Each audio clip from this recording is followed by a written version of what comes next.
तुम्हारे साथ कभी ऐसा हुआ है कि तुमने किसी काम में बहुत ज्यादा मेहनत की हो और तारीफ किसी और की हुई हो, या फिर तुमने ऑफिस में भी ये चीज देखी होगी कि वहाँ का जो सबसे टैलेंटेड पर्सन होता है उसे प्रमोशन नहीं मिलता और उसकी जगह पर आगे दूसरा निकल जाता है। पहले मुझे भी ये लगता था कि ये किस्मत का खेल है, लेकिन फिर मुझे एक ऐसी बुक मिली जिसने मेरे सोचने के तरीके को ही बदल दिया। उस किताब का नाम है द 48 लॉस ऑफ पावर। इस किताब में 48 लॉस हैं जिन्हें अपनी जिंदगी में आप अगर ऐड कर लो तो आपसे पावरफुल पर्सन कोई नहीं होगा। मतलब इन 48 लॉस को अगर आप जिंदगी में अपनी ऐड कर लो तो आप भी पावरफुल पर्सन बन सकते हो। इस बुक का फर्स्ट लॉ है never outshine the master. Hindi में आसान भाषा में समझे तो अपने बॉस, अपने गुरु या अपने टीचर, अदरवाइज अपने से ऊपर बैठे इंसान को कभी ये मत फील होने दो कि वो अब तुमसे छोटा है। ये बात सुनने में आपको अजीब लग रही होगी और तुम सोच रहे होगे कि अगर मैं अच्छा हूँ तो अपना टैलेंट क्यों छुपाऊं। रुको, यही तुम्हारी सबसे बड़ी गलती आती है। ये लॉ तुम्हें कभी भी कमजोर बनने के लिए नहीं कहता। ये लॉ सिर्फ इंसानों की साइकोलॉजी को समझाता है। चलो एक कहानी सुनाता हूँ इसी से रिलेटेड, ध्यान से सुनना। मान लो राहुल नाम का लड़का एक कंपनी में पहली बार नौकरी करने जा रहा है। राहुल बहुत ही ज्यादा शार्प माइंड का है। पहले ही वीक में उसने ऐसा आइडिया दिया कि उस कंपनी के शेयर्स जो थे ना वो एक ही वीक में ग्रो हो गए। मीटिंग में सबने क्लैपिंग की, लेकिन राहुल यहीं पर नहीं रुका। उसने अपने बॉस की हर बात काटनी चालू कर दी। सर आपका तरीका पुराना हो गया है, सर ऐसा नहीं ऐसा करते हैं, सर ये गलत डिसीजन है,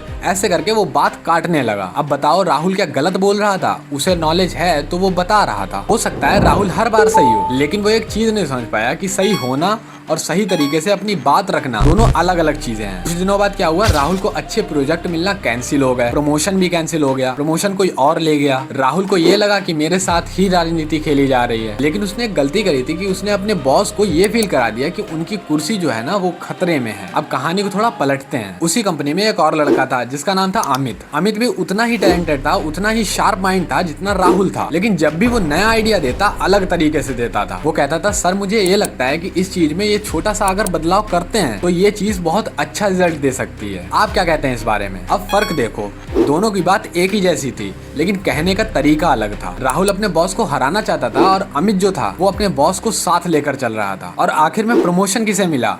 अमित को। अब कुछ लोग ये कहेंगे कि हर बार बॉस की हाँ में हाँ मिलानी चाहिए। मैं ये नहीं कह रहा कि बॉस की हाँ में हाँ मिलाओ। अगर वहाँ पर बॉस गलत है तो गलत बोलना भी इम्पोर्टेंट है भाई, लेकिन कहने का तरीका भी ऐसा होना चाहिए कि सामने वाले की इज्जत बनी रहे। क्योंकि ज्यादातर लोग जो होते हैं वो डिसीजंस दिमाग से कम और ईगो से ज्यादा लेते हैं। यही इस लॉ की सबसे बड़ी सीख है। और सच बताऊं ये सिर्फ ऑफिस में नहीं होता है, ये घर में भी होता है, कॉलेज में भी होता है और बिजनेस में भी होता है। कई बार हम सामने वाले को गलत साबित करने में इतने लग जाते हैं कि रिश्ता ही खराब कर लेते हैं। और जब रिश्ता खत्म होता है तो धीरे धीरे अपॉर्चुनिटीज भी खत्म होने लगती हैं। लेकिन इसका मतलब क्या ये है कि सामने वाले के सामने हर बार झुक जाओ? क्या हमेशा सामने वाले की ईगो ही बचानी चाहिए? यहीं पर इस लॉ का सेकेंड पार्ट शुरू होता है और यहीं सबसे बड़ा ट्विस्ट छुपा है। अब जरा सोचो, इस लॉ को अगर आंख बंद करके फॉलो किया जाए तो क्या होगा? मतलब हर बार बॉस की बात मानो, अपनी राय मत दो, हर बार उससे बेहतर मत दिखो। देखो ये लॉ ये नहीं कहता कि अपना टैलेंट छुपा दो आप। लॉ ये कहता है कि टैलेंट दिखाने का तरीका समझो। दोनों में जमीन आसमान का फर्क है। मान लो तुम्हारे पापा की एक दुकान है, तुमने यूट्यूब से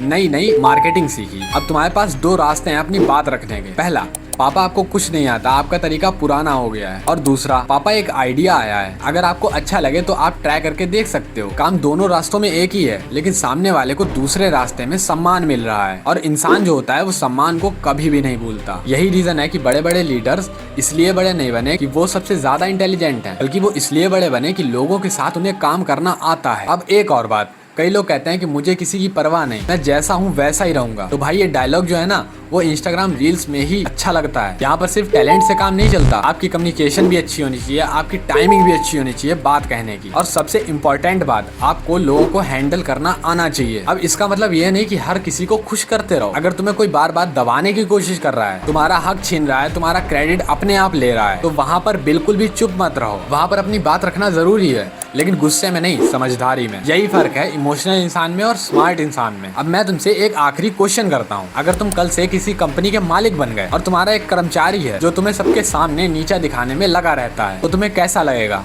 सच सच बताना कैसा लगेगा। अच्छा नहीं लगेगा ना? इसलिए लोगों की रिस्पेक्ट करना वीकनेस नहीं, इंटेलिजेंस है और यही इस लॉ का रियल मीन है। अब इस वीडियो से निकलने वाली सीख क्या है? अगर तुम किसी से भी सक्सेसफुल बनना चाहते हो, उससे ऊपर जाना चाहते हो, तो उसे पहले छोटा महसूस कराना बंद करो। लोगों को हरा कर नहीं, लोगों के साथ चलकर भी जीता जा सकता है। तो अगली बार तुम अपने बॉस, क्लाइंट या टीचर या कोई भी बड़ा इंसान हो, उससे बात करते हो तो ये मत सोचो कि मैं ही सही हूँ। ये भी सोचो कि मैं अपनी बात किस तरीके से रख रहा हूँ, किस तरीके से प्रेजेंट कर रहा हूँ। क्योंकि कई बार तुम्हारी सक्सेस इस बात पर डिपेंड नहीं करती कि तुम क्या बोल रहे हो, बल्कि इस बात पर डिपेंड करती है कि तुम्हारी बात सुनकर सामने वाला कैसा फील कर रहा है। यही था 48 लॉस ऑफ पावर का पहला लॉ। अगला लॉ इससे भी ज्यादा खतरनाक है, लेकिन उसकी बात करेंगे अगले एपिसोड में। अगर वीडियो पसंद आई हो तो लाइक कर दीजिएगा और चैनल को सब्सक्राइब जरूर कर दीजिएगा इस 48 लॉस ऑफ पावर की सीरीज को एंजॉय करने के लिए। बाकी हम मिलते हैं आपसे एक नई वीडियो में एक नए लॉ के साथ में। तब तक के लिए जय हिंद, जय भारत, राधे राधे, जय श्री राम।